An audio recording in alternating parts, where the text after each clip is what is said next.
What up? Welcome to Tales Tomorrow. I'm Morrow, your storyteller for today. With me have some more RPG horror stories. It is midnight and I really want to go to bed, and I'm honestly just out of ideas for intros, so pretend I'm saying something very interesting. Just write in the comments, Morrow, very cool intro. Wow, very zany. Yes, indeed. Very, very awesome. And I'll be very grateful because listen, my brain is melting and I can't really think too hard. I need a little bit of a mental break. So this is going to be my mental break. Let's just get some RPG horror stories for today.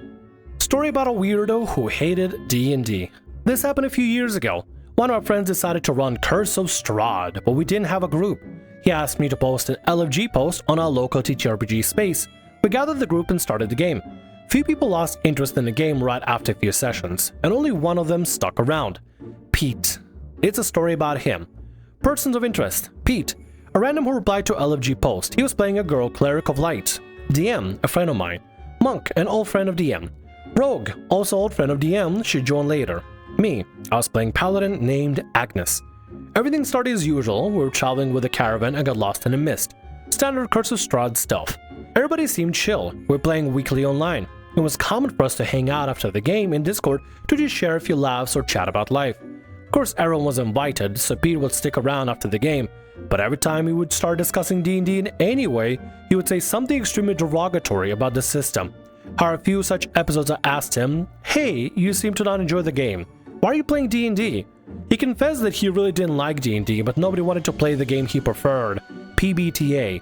I felt bad for him, and he said it was super fun. Much better than D&D, and we all should try it. Yeah, but trying to convince people to play your specific system while joining another game that you don't actually enjoy, like, are you trying to convince people from inside of the campaign to like try a different system or something? Think you just might want to pull up a post and just wait for somebody to join in? Oh hey, check online. I don't know who plays PBTA over there or really what PBTA stands for, but I'm sure there's somebody online that is still playing stuff. I mean, I'm sure there's people playing older editions of D&D and other very niche older editions of like any other game system that are still happening online somewhere, so you could probably find somebody to play with. But I don't know, man. If you don't like a specific system, don't go into the system wanting to play it. Let's say somebody doesn't like Pathfinder, but they join a Pathfinder game just to be like, man, Pathfinder is not great. Pathfinder has this bad and that bad. It's like, dude, why are you playing Pathfinder then? It sounds like you don't want to play Pathfinder. Why join a game playing a system that you don't actually like and you're just gonna be sourpuss about it the whole time? It kind of makes no sense to me. Don't play the system. Don't join a game where you're not gonna enjoy yourself. It's like, I don't know, let's say for example you're playing an MMO, but you hate MMOs. Why are you playing an MMO then? After a few games, I started to notice a pattern.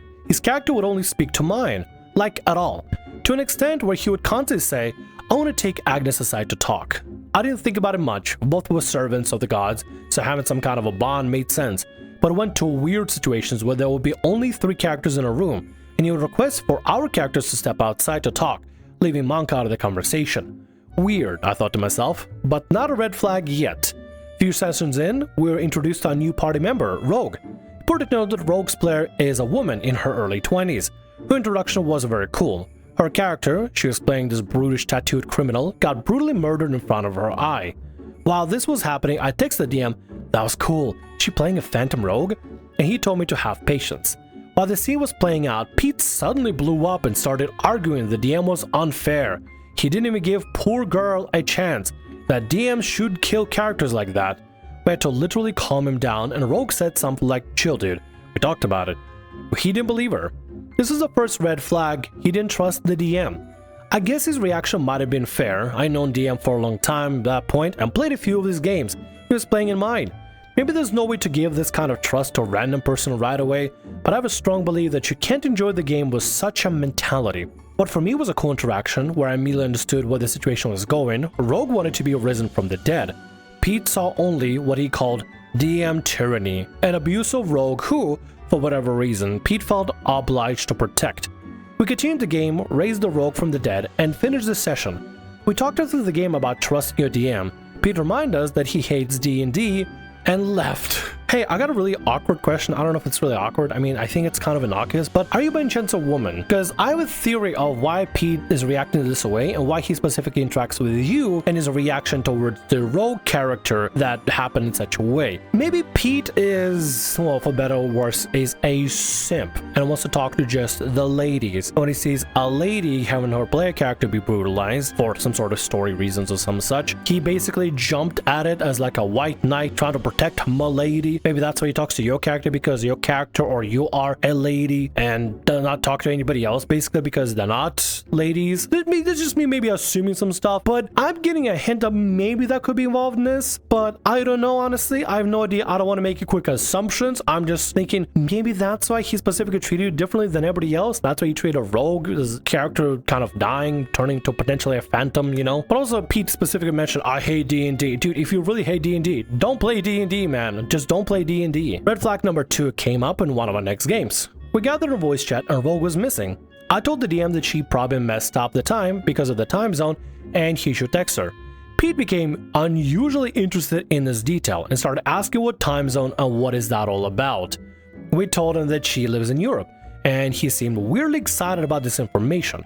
For the context, Pete was from somewhere where living in Europe was considered prestigious. I didn't pay attention at the time, but Rogue told me after the game, he texted her and said she had a beautiful accent. She had no accent. She immigrated to Europe only a few years prior, was speaking the same language as Pete. Tried hitting on her, and he was like almost 15 years older than her. Creep. Oh, I think I'm onto something. I think Petey Boy is trying to have a chance with some of the ladies in the party, but doesn't care too much to talk to the dudes in the party. Maybe. I don't want to assume about OP and stuff, but I mean, he's really only trying to be friendly with OP and Rogue is a woman, so if OP is a woman, then I think I might be onto something, maybe. Detective Morrow is on the case for the simp. The game continued, and his weird behavior persisted. His character was still only talking to mine. He was insisting on us doing weird things like burning children. After one of the sessions, Pete reminded us that he hates D&D and left. I was sitting in chat with Monk and DM and said, hey guys, I don't know how I feel about Pete. Monk started to defend him, saying that he's just a bit not socialized and it will get better. Monk also said that he feels like Pete just doesn't understand the system. We should help him.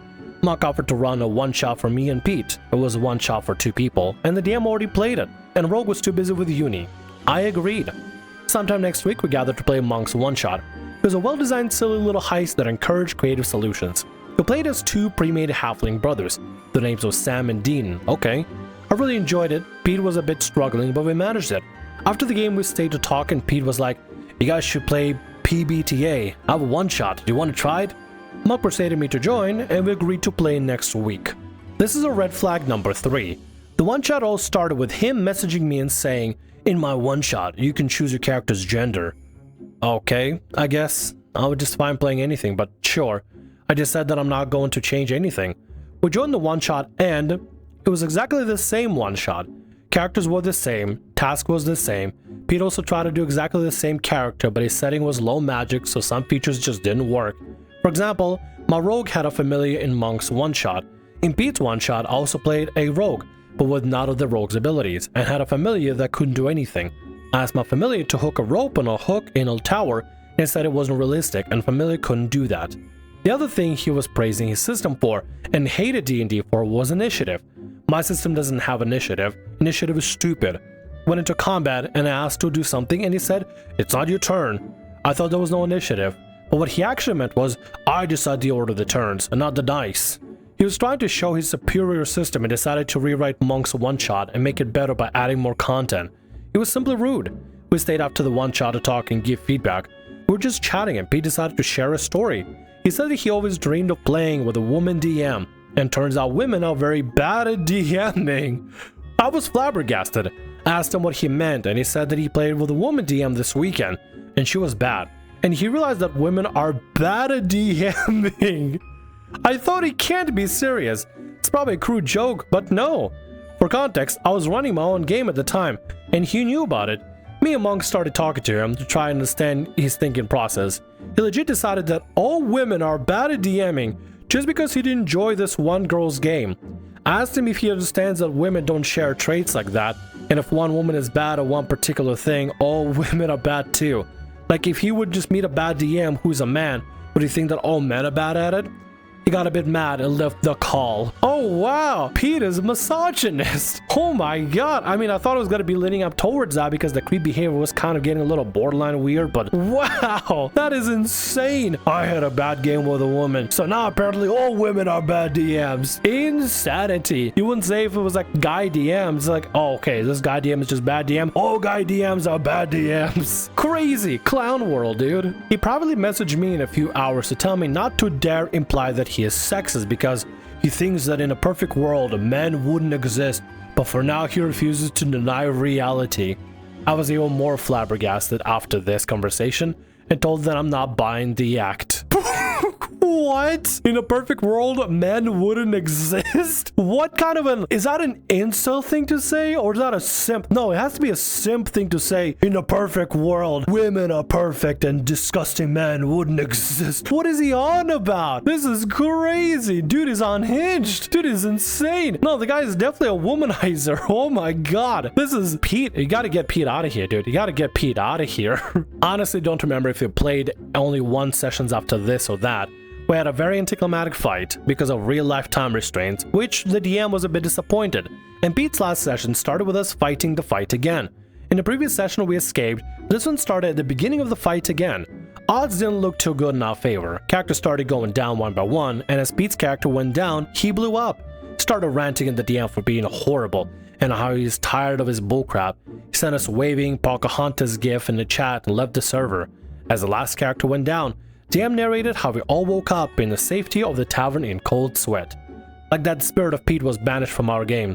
Monk's wife, who was a friend with the DM, did a deep dive into his internet life and found a lot of concerning stuff, like his post that women shouldn't have names and should be called female 1 and female 2. His wild fantasies about the mutilation of women and his struggles to find friends. I wonder why. Whoa! What the hell? What the fuck? Dude, this is crazy. What the hell? Women shouldn't have names. It should just be female 1 and female 2. Like property? Like a lamb? What the hell? I refuse to believe that somebody like that is real, but yet this horror story exists. What the hell? Insane, dude. Insanity. Our group kept carrying one of the cringe things out of a long list that it didn't even bother me to mention. He did. He would leave the voice chat just to later come back and sit with his mic turned off. I don't know if he was trying to be sneaky or felt insecure, but he would do that over and over again without responding. At least say, hi, weirdo. We do that sometimes as a joke and call it pulling a Pete. You know what you should also do at the end of the game? You should just be like, good night guys, I'm going. Also, I hate D&D, bye.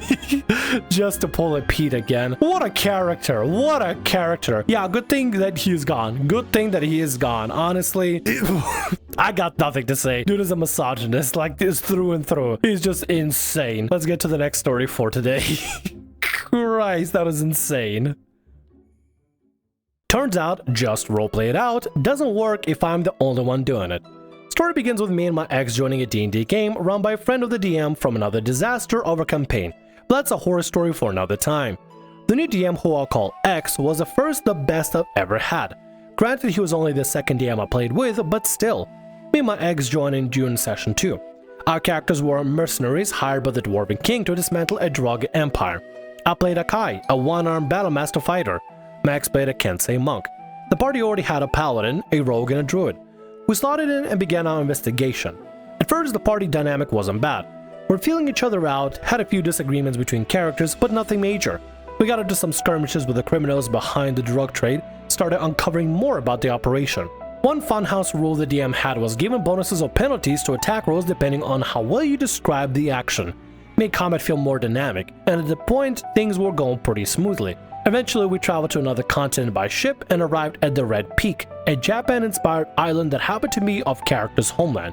We reached a city, and despite my advice, the party decided to split up and explore. Putting in flavor to what your character does, I think is perfectly fine. Honestly, flavor is free, but to put benefits on top of that, like extra rolls and all that, situationally I would allow players to do something. Like, let's say, for example, I don't know, they were a dragon expert, right? And there's some sort of a crazy trap they'll try to trap a dragon. Maybe I might do something. Or they have a history with stonework, like a dwarven, like, stonework feature. So maybe, you know, obviously they get the benefits for that. But maybe they might be able to recognize things easier or better when it comes to do something of dwarven culture. Maybe they get advantage on a history roll or a arcana roll. Something has to do with dwarven something. Adding benefits to the situational here and there is great and all, but if combat specifically gets benefits by how flavorful you describe what you're doing, I feel like that could be overly used or abused. And also, is there a penalty that you can get for not describing things? I feel like you'd be constantly missing out if you're like, okay, I roll to attack, okay, I am my turn, and then you get nothing. You kind of feel like you'd be missing out. Listen, sometimes I like to describe how Morrow Eldritch Blast somebody in the ass, but sometimes I just want to be like, okay, I Eldritch Blast, roll, bam, okay, both hit. Cool, I'm gonna bonus action hex and end my turn. You know, I just want to kind of get going. I'm not saying it's a bad thing, but also I can see how this could be a little bit of a slippery slope, because not everybody feels encouraged to overly describe this stuff, and at some point the originalities kind of go down the drain. For 2 whole sessions, I basically sat there doing nothing, while everyone else got cool solo encounters. My character had no money, so I couldn't join in or even leave the area. I ended up begging the group to regroup, and eventually we took on some classic adventure jobs to scrounge up enough coin for a carriage ride to the capital. Ship fare had left us broke. The last of those missions was to hunt down a minor vampire. We tracked it to a lair and fought it. My character got bitten and nearly died, but we managed to win. I was up to 1 HP. The vampire was dead, and I figured I might as well explore the place before we left. Found a locked door. Sleight of hand wasn't my thing, and the rogue was still recovering from being knocked out, so I tried brute forcing it, opening with my iron mace. Natural 1. The mace's ball on chain bounced back and crushed my skull. Instant death! No death saving throws even? What? Oh my god, dude, we need to stop this trend of DMs just doing like, oh, no death saves, you just instantly die. That stuff is stupid. Death saves exist for a reason. Give the player a chance to at least survive and have somebody else pick them up at least. I was almost in tears. Then the DM said, since I've been bitten, I turn into a vampire instead. Cool! He gave me some extra features like a bite attack, the ability to walk on walls, and the usual package of vampire strength and weaknesses. But almost immediately, the paladin started debating whether to kill me on the spot, since vampires are evil. We barely managed to talk him down, though he had his eye on me from then on. Was that a way for you just to turn the player character to a vampire by making natural ones be so debilitating to the point that he kills them and instantly kills them on the spot? Sure, I guess, let's see how this plays out. Being a vampire was fun at first, but then the thirst hit. It became a problem. I lured a tourist into an alley to feed. I didn't want to kill her, just take the edge off. DM decided I was too hungry and drained her dry anyway. Fine. Then he said that I became a lurker, a specific vampire subtype that could only feed on sentient beings who were unaware of my true nature. And that's where the first real problem started. We set off toward the capital, accompanied by a lone merchant. It was a 3-week journey through wilderness with no towns or settlements along the way. Meanwhile, my vampire character could only go about a week without feeding, and I wasn't allowed to feed on party members, since they all knew I was a vampire. I think you can already see where this is going. On the final day before I would start starving, we still hadn't run into even a single bandit or wild NPC to feed on, so I made a choice. I lured the merchant into the forest at night, tried to feed without killing her, rolled a natural 19 to restrain and bite. DM, using physical dice, while the rest of us were playing on Discord, says she somehow resisted with a natural 20. This kind of thing had already been happening a lot. Anytime an NPC needed to pass or save a skill check, DM would roll in secret, and miraculously, it would always be the DC. I hate when the DMs do that. Listen, sometimes some DM fiat can be sure happening there, but otherwise I think the only fair thing to do is just to literally roll it out in the open just to see everybody. When I'm playing with my friends on VTT Foundry, I have all the rolls, saving throws, attack rolls, and everything for all the enemies they do out in the open. And this way it keeps it fair because the rolls are out in the open and everybody gets to see what rolls what and then just have fun with it. Sometimes the enemy will roll a natural 20. Sometimes the enemy will roll a natural 20. That's a perfect time for a bard character to roll silvery barbs, or somebody will roll natural 1, or some enemy will roll natural 1 and everybody can have a good laugh over it. It makes things more tense and dramatic, but also exciting and fun and kind of simple because everybody gets to see the rolls outright and everything is just played out fairly. The only time I ever do blind rolls and stuff is when a character has a specific character moment where, you know, I just want to keep the suspense going, but I still have them roll a wisdom save or like a charisma save, and then I tell them what they rolled and reveal it. But at the end of the day, I just want to keep keep it nice, intense, suspenseful, but also fair, because that's how TTRPGs should be, fair. Some DM fiat can definitely happen to enhance the game in specific ways, but not if you're just doing this. It's like, hold on guys, this important NPC needs to make a saving throw. Instead of rolling the virtual dice on Discord, I'm just rolling my secret dice. Oh, this suddenly make it 20. Sorry, that doesn't happen. That just feels bull. So the merchant resists. She starts screaming and attacking. I end up killing her. Then the rest of the party shows up. The paladin immediately wants to behead me on the spot, but the others stop him. He casts Zone of Truth. I don't resist. I tell him the truth. I was starving, I had no choice, and I'm still starving. The group discusses letting me feed on a random traveler if he could find one, but the paladin pushes hard on my execution. Eventually, he convinces everyone except my ex's character. I wasn't going down quietly. I pulled out the magic scroll we stole in the previous session and started throwing down. My ex backed me up as I fought off the paladin, the rogue, and the druid's pet. As upsetting as it was, I have to admit, it felt really cool to go toe-to-toe with half the party. As a final act of revenge, I called lightning on the paladin repeatedly after dragging him into water. He dies, then I'm beheaded.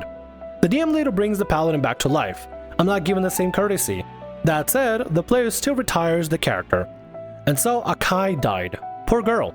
But my next character, I had a lot of fun with her, at least until everything went off the rails again. PvP in a party like this, unless you guys perfectly sign up for that, and it's like you're perfectly fine with this being a potential factor, probably is not a good thing. D&D is not exactly designed as a PvP game. It's more like a party, work together against a looming threat together. That's kind of the whole point of it. I mean, dramatic moments, sure. PvP is usually discouraged in this kind of situation. I don't know. Every game is going to be different. After Akai died, I made my favorite character ever, Ashley, an Oathbreaker paladin with more pride than a demigod and the arrogance to match. She was powerful, commanding, and totally convinced the world revolved around her. The party didn't officially make her leader, they just kind of followed her. No one else wanted the role, and she filled the void without hesitation. Ashley had a fun little habit. If someone annoyed her or argued too much, she punched them in the face while using lay on hands to heal the damage. Full pain, zero consequences. It was her signature move. I made it very clear this was a roleplay choice and asked the group out of character multiple times if it was a problem, or if they wanted me to tone it down. Every time, they said it was fine. They never pushed back in character either, just sort of roleplayed fear or submission and kept following her lead. My ex rolled up a tabaxi necromancer and we pressed on. We slayed a dragon, which actually turned into a sword obviously, dealt with all kinds of monsters, and the party stayed weirdly passive the whole time. I even told them point blank, if Ashley ever crosses a line, stop her, push back, I want that conflict. But nothing ever came of it. Eventually, we got flung into the Feywild after a sea monster incident. Ashley was terrified of fairies and completely on edge the whole time. That's when a new player joined, we'll call him Sam. He played a blind, half-insane ranger and made it his mission to mock Ashley every chance he got. He constantly called her stupid, said she was just a mindless brute, said we would never escape and she'd die forgotten. Typical provocateur behavior. Then came the tipping point. We were deciding how to escape, either deal with a Fey Lord or explore some ominous ruins. Ashley argued the ruins were safer because, you know, never bargain with the Fey. Sam mocked her relentlessly in front of the group, called her a coward, a failure, and eventually spit on her face. Ashley snapped. She drew her sword, slowly, deliberately. I paused and gave the group a chance. Out of character, I messaged every single player except Sam saying, please stop me, interrupt. If anyone says anything, Ashley won't attack. I wanted drama, not murder. Nobody said or did anything. Honestly, very commendable, very fair of you to just be like, hey, can somebody just please stop? I want to roleplay drama, but I want just to have it end. Like, yeah, I understand sometimes getting caught up in the weeds and in the roleplay and stuff can be really exciting, but yeah, I don't know if other players aren't really working with it or playing along with it. Maybe they want this to happen. Maybe they also want Sam's character to die. I don't know what's going on. I don't know what nobody is contributing or playing along with it, but whatever, I guess we'll see. So Ashley struck, and Sam's character died. I didn't want it to go this far, but I wasn't going to retcon it after giving everyone the chance to change the outcome. Naturally, the party was upset afterwards, but again, I explicitly gave them the opportunity to prevent it. They chose not to act. We moved on. The party voted to seek out the Fey Lord instead of continuing through the ruins, and I agreed. 2 sessions later, we met the Fey Lord himself. He welcomed us, and dinner said we would leave all the pride that burdens us at this table. Ashley refused. She didn't say anything, didn't agree, just stayed silent. The DM looked at me and said, you've lost your pride. Just like that, the core of my character was stripped away. No build-up, no choice, no chance to resist. The one thing Ashley was built around, her pride, was just gone. forced character development with no player input. He even gave me penalties if I accidentally played too pridefully. I didn't want to keep playing her anymore, but we had arrived in a region that was tied to her backstory, so I pushed through. Wait, hold on one second, wait. So DM just says, okay, the one character thing that you have, you lost it. If you get it, if you try to be prideful again, you'll get penalties for it. Why? What's the point for it? The character, I don't think the player agreed to that sort of thing, did they? I mean, maybe it's the Fey Lord's charm or some such, I don't know. But what is going on here in the first place? Why aren't the other players interacting or trying to stop Ashley's character, even though she's asking them to prevent the death of a player character that she doesn't want to actually do is just in-character thing? What is going on here? What is going on? I feel like everybody's just AFKing out and nobody knows what the hell's going on. It feels like, you know what it feels like? It feels like the entire party, for the most part, you just put on autopilot and they have like no contribution whatsoever. That's kind of what it feels like. Maybe it's just the way it was written, but it's coming off as if like nobody's participating and nobody's engaging with anything a little bit. That's kind of what it feels like. It feels like everybody's gone numb. Honestly, I barely remember the rest. I was checked out. Between that and DM continuing to fudge roles, I eventually retired her. She wasn't Ashley anymore. Lastly, I played Victoria, a rogue monk multiclass battle butler. She was precise, deadly, and painfully polite. Fun concept, but honestly, it wasn't the same anymore. The energy was off, the sparks were gone. I ended up quitting the campaign after breaking up with my ex. I won't go into detail, but he SA'd me, and I couldn't keep playing with them. I needed space. Yeah, if that happens, yeah, very understandably, yeah, you probably need space and maybe police or something, because whoa. What really broke me was that after I left, every single player and even the DM cut contact with me completely. No one reached out, no one asked what happened. I don't know what my ex told them, but I'm sure they believe I did something wrong. Maybe that hurts more than anything that happened in game. Victoria never got a real arc. She was more of a quiet epilogue than a new chapter. It's the first time I posted on the sub, so don't be too harsh on me. Or B, maybe I was the issue all along. Okay, well, I mean, if you want some constructive, I guess, feedback, fighting as a party against each other definitely was a fine line that was drawn, but it was also initiated by the paladin insisting on slaying the character for being a vampire, instead of working together to maybe cure vampirism or get around in some way or find a different solution that didn't have anything to do with PvP. Escalating the conflict into a PvP scenario of 2 versus 3 probably didn't help alleviate anything, and maybe some players hung on to the grudges. The DM probably should have stepped in and basically be like, okay, let's not have PvP, let's try to solve this in a different way maybe first before we go into a big all-out PvP, because otherwise characters are just gonna die. No, we're just gonna have to redo the campaign all over again. But, you know, it clearly would be a hindrance to the campaign's flow. Probably what happened after the PvP is over, maybe everybody hung on to the bitter feelings or the fact that PvP happened, so the new characters were kind of like, yeah, whatever, we'll follow this bossy Oathbreaker paladin, sure, why not? And even though you told the players to like, hey, if my character's too much, please tell me to stop, nobody really spoke up. And I feel like if they had some sort of an issue, this would have been a perfect window for them to speak up. Maybe they didn't have an issue, maybe they're fine with everything going on, that could be a possibility. Or maybe they felt bitter from the PvP or something and just hurt feelings and all that. That could also be a possibility as well. Maybe they did say you just didn't put it in. I don't know. I don't want to necessarily say though maybe it's not fully to blame, maybe you are partially to blame, maybe some details are left out, but from what you explained, if you told them, hey, please give me feedback if I should stop something, and they don't say something, that's kind of on them not to communicate it. Maybe they did communicate it, but you misunderstood. I don't know, honestly. Maybe there's just a huge miscommunication going on there. I don't know what's happening, but the one thing I know is if your partner